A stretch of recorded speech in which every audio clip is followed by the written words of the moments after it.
साधारणतः आमे खाद्य किंबा चा इत्यादि अदार व्यवहार करिथाउ। अदा खाली खाद्य को सुस्वादु करे नाही बरं शरीर को सुस्थ मध्य रखिथाए। शरीरर ज्वलन को एहा ह्रास करिबा सहित हजम प्रक्रिया को सुस्थ रखिबा एवं भोक बढ़ाइबा पई मध्य अदा व्यवहार करा जायथाए। काश ओ थंडा को भल करिबा पई एहार व्यवहार मध्य करा जायथाए। एहार व्यवहार द्वारा रोग प्रतिरोधक शक्ति वृद्धि पाई थाए एवं हजम प्रक्रिया भल रही थाए। अनेक लोके एहागु ओजन कमाइबा पई मध्य व्यवहार करिथांती। सूचना अनुसार जदिओ ओजन ह्रास करिबा पई एहार कौनसी विशेष गुण नाही, किंतु जदि आपण एहाकु किछि विशेष जिनिस सहित व्यवहार करंती एहा शीघ्र ओजन ह्रास करिबारे सहायक होई पारे।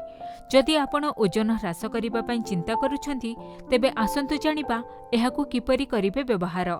जदि आपण ओजन ह्रास करिबाकु चाहुचंती आपण लेंबु सहित अदा खाइबा जरूरी। अदा को 1 ग्लास पानी रे फुटांतु एवं एथिरे किछि बुंदा लेंबु मिसांतु।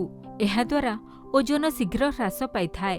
आपण एहाकु अदा चा किंबा अदा पानीय आकार रे मध्य व्यवहार करि परिबे। एप्पल साइडर विनेगार रे ओजन ह्रास करिबार अनेक गुण रहिछि। एप्पल साइडर विनेगार सहित अदा को व्यवहार करिबा द्वारा ओजन शीघ्र ह्रास पाई थाए। ओजन ह्रास करिबार उपादान ग्रीन टी रे मिली थाए। ग्रीन टी सहित अदा व्यवहार करिबा द्वारा ओजन शीघ्र ह्रास पाई थाए।